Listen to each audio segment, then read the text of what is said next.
YouTube? Jericho Productions /Clue97 here. Today I will be doing a top 10 video. And today's top 10 will be my top 10 favorite video games of all time. Now, as I'm going to mention here, and from now on, this is my top 10, this is my own list, and if you think you have an opinion saying like, oh, that game isn't any good, or that game is trash, this game is better, fuck you, my opinion, my list. So without further ado, let's get this started.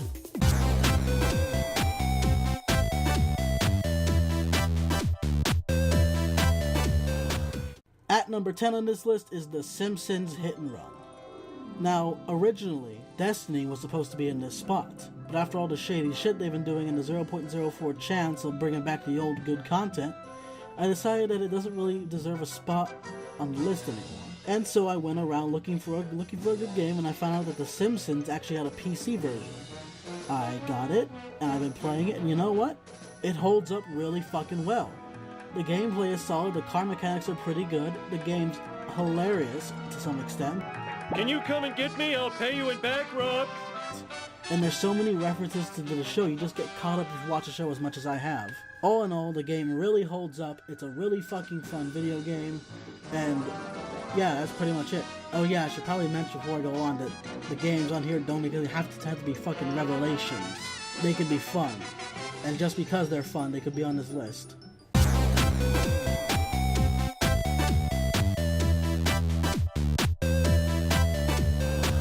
At number 9 on this list is DJ Hero 2. Now some of you might not even remember this game even existed, and I don't blame you. It's a pretty old game, and it was from a much higher selling franchise of the Guitar Hero series. But I wasn't really that good at Guitar Hero since you had to strum the fucking thing every time you press the button. I know it's a kind of a personal preference and the fact that it sucked, but fuck it. But DJ Hero was good to me. It had really simple controls, and the music. Oh my god, the music is wonderful.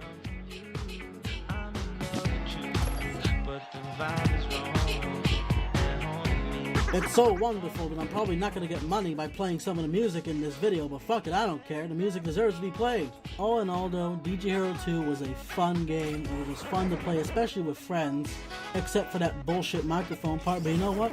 It was pretty good.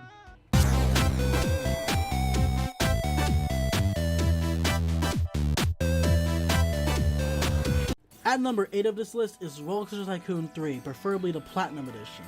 Now let's go back to a simpler time, a time when not that many people could afford the monster PCs that some people had at the time, that all we had was like shitty gateway PCs that could barely run games, or at least the games that were available that we really wanted.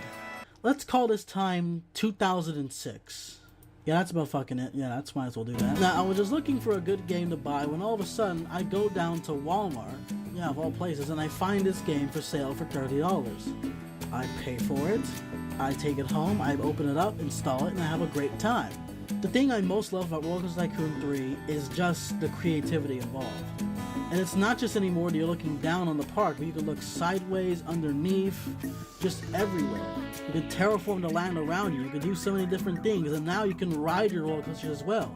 You can make your own guests, you can make fucking swimming pools and zoo enclosures. It was just all creative fun, and I had a blast doing this. And I still do, I still pop the game in occasionally and I play it. It's really fucking fun, and I hope to someday buy the Steam version so I can have, you know, just something to have on the go, without needing that fucking disk drive I take with me on the laptop. And in case some of you may be wondering, yes, I have heard about Roller Coaster Tycoon World. I really fucking want the game, but you know I don't like paying full price for a game on the PC. So I'll just wait it out a bit and see when it costs a little less, and then I'll get it. I have other things on my mind right now.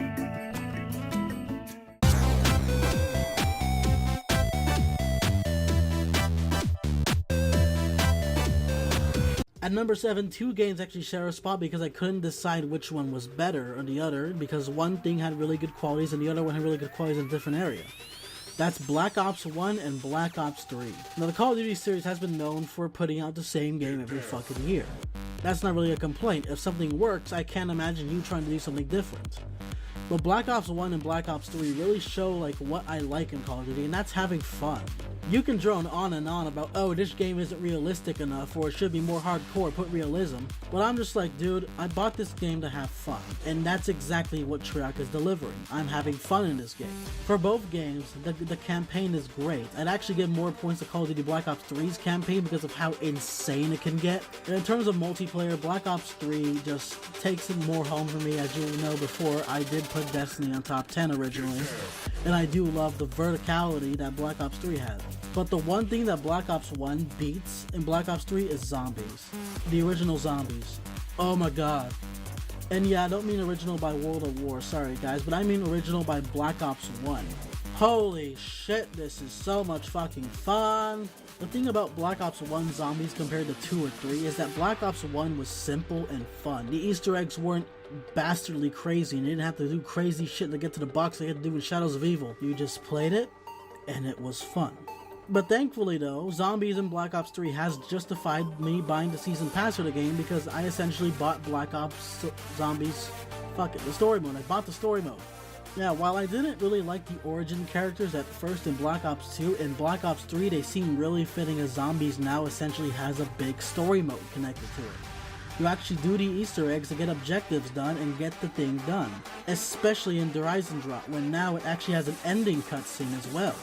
So for me, I can't decide which two of these games should get the slot, so I'm giving it to both of them.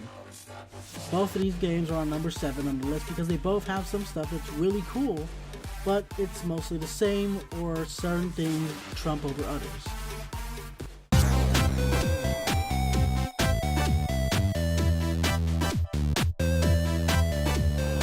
At number 6 on this list is Undertale. Now I know what you guys are gonna be saying. Herder, this game is overrated. Why are you putting this on such high top on the list? And yeah, you know what? I do admit that it's getting a bit more praise than it probably needs to have. Like, it's starting to look like Five Nights at Freddy's, which is scary. Not scary as in the game scary, like I'm some kind of fucking 6-year-old, as in the fandom is scary. But if you ignore the fandom, as I've said before in my mini review, the game's fucking great. The graphics aren't a fucking stellar thing, but the gameplay is exactly where it needs to be in the music. Oh, the music is wonderful in this game. Even the people who hate the game love the music.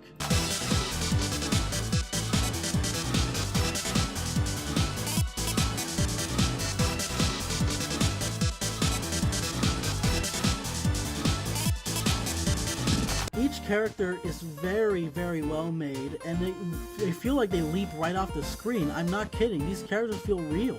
Plus, the game does a damn good job at not only making you feel good when you do good in the game, but making you feel like shit when you act like an asshole in the game. It's a very odd system, and unlike Infamous, you'll be seeing that again, trust me. The game has multiple endings based off how you do in the game. Whether it be the multiple neutral endings or the true pacifist and true genocide games, are two completely different endings. The game has a lot of content, and Toby's proud of it.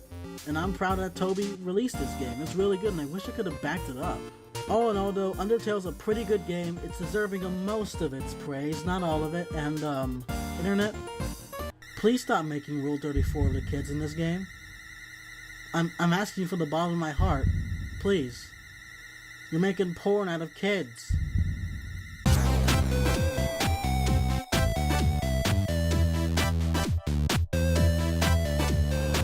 At number 5 on this list is One Piece Pirate Warriors 2.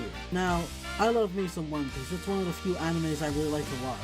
And I know most of you cave-driven weeaboos are gonna go about saying, One Piece isn't really an anime. There's someone who considers himself an anime fan but really isn't. My waifu is a dude. To those people I say, fuck you, I love the series. I love all the weird and different powers each person has with the devil fruit, and I love all the characters. So when I found out there was a fucking game for this on the PS3, I immediately bought it. Since I had no current idea that it was on the PSN store, and I didn't really have a habit of buying games on the PSN store because back then I had shitty internet, I decided to buy this abroad by getting a European version of the game. And you know what? I had fucking fun with it. Sure, I got a bit rage when I found out that the DLCs in America wouldn't work on this version of the game. And the game, yeah, did have its list of problems. But those problems didn't really last very long. As that year, I went to Anime Expo and the second game was announced. And the second game's wonderful. Pirate Warriors 2 not only fixed all the problems of the first one, but really did some good things for itself. For one, you had a much larger roster of characters, which included the villains of the series. And not to mention, unlike the first game, which followed the story of the manga, you had an original story in this. I'm not going to go on to the details of the story, but you can go ahead and look it up or play the game yourself. It's really fucking fun. The game to me was just a blast to play, and I haven't even finished it yet, and I've devoted a lot of time to this game. So if you're a One Piece fan or just a fan of the Dynasty Warriors series and you like One Piece just a little bit, I recommend you to get this game. Really, I do. Go buy it. Right now.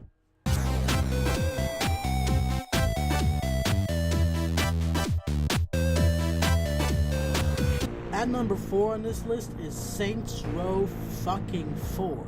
Oh my god, what about this game that isn't good? I had originally heard a lot about this game, but I didn't really feel interested in it as I wasn't really a fan of the Saints Row series. But thanks to Humble Bundle, I got a copy of the game for $12 along with a bunch of other games, and oh, began the wonders of Saints Row 4. As many of you would like to know, this game is nothing like the third game, except that it takes place in the same area pretty much.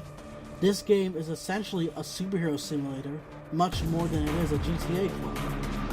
The game is full of excellent writing, awesome voice acting, clever little jokes here and there, references to different parts of pop culture and social media, and some of the best song cues in the game. Oh, the licensed music choices are so fucking good in this game. Oh, and did I mention you get to play the entire game as Nolan North? And that Neil Patrick Harris in this game plays a furry fucking hippie? Yeah, that's true, I'm not joking. But anyway, this game is just balls out fun, and if you just want to have some insane fun, you should just buy this game. The only kind of iffy thing I have about this game is that if you get the DLC packs, the one with the powers, it kind of breaks the game. But after playing the son of a bitch on hard mode, I realized that the powers don't make that much difference when you're losing health at the speed of fucking light. So yeah, this game is really good. I recommend it. Just go get it.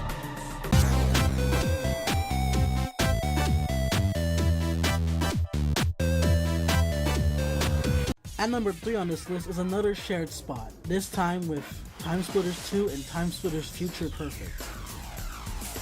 Oh my god, these games, oh, they take me way back. These were essentially the games that got me hooked on the first-person shooters. Back in the PS2 era, this game was just, it wasn't exactly known as widely as some of the games, but I picked it up, I had a bunch of fun with it. The game isn't exactly a serious first-person shooter, it has a lot of fun with itself. From playing as big-ass robots that dominate, not really, no. To playing as a fucking monkey and moving around the map at the speed of light. Time Splitters Future Perfect, on the other hand, really takes the fucking cake in how seriously it's not taking itself. Like, there's so many fucking jokes, references, and shit in the fucking third game, it's hard to believe that the game really is taking itself seriously. But the story is pretty good, and the shooting mechanics are pretty solid. I mean, they're a lot more solid in the third game, but eh. But what I loved the most was the stage creators. Oh my god, the maps that were available for this game are really good. Really fucking good stage creators. You can make your own objectives and everything. I know it's not to like Far Cry 2 status level creator, but it's something. All in all, I wish I had a PS2, or I wish there was a PC version of this game so I can go back and play it. Because they're so much fun. I'm ready. I pressed it already. Yeah, right.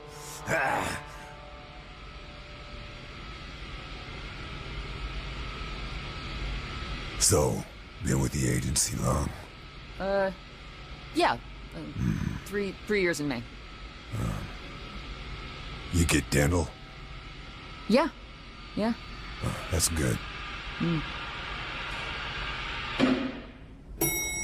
Yeah! Time to split! I'll get the next one.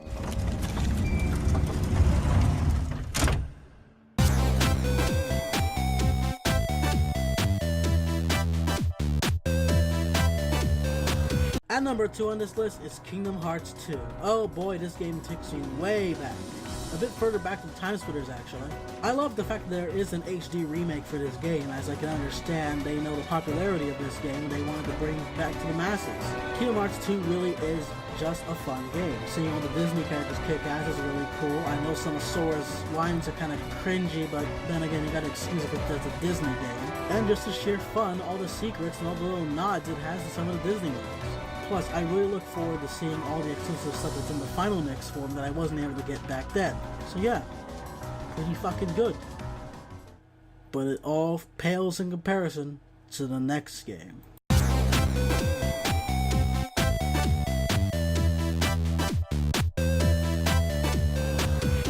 At the number 1 spot on this list is Infamous. Oh my god, let's talk about Infamous.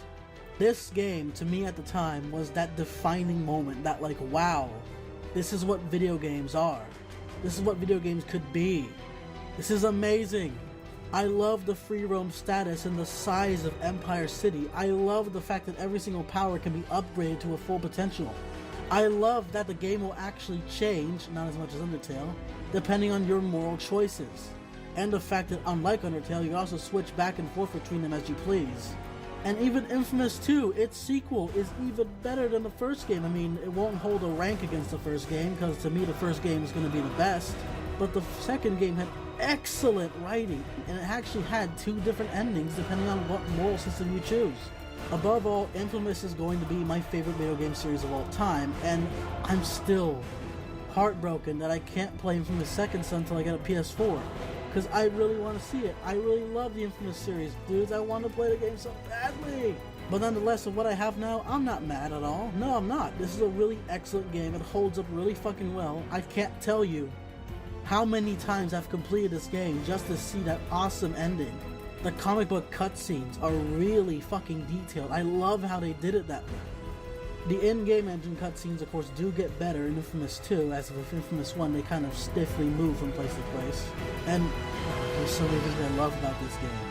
To me, yeah, some people are going to mention, yes, you put this game above Undertale? You're trash, you hear me? You're fucking trash. To which I reply for the numerous time, fuck you. My list, my choice. All in all, the game's just fantastic, and I loved every second of playing it.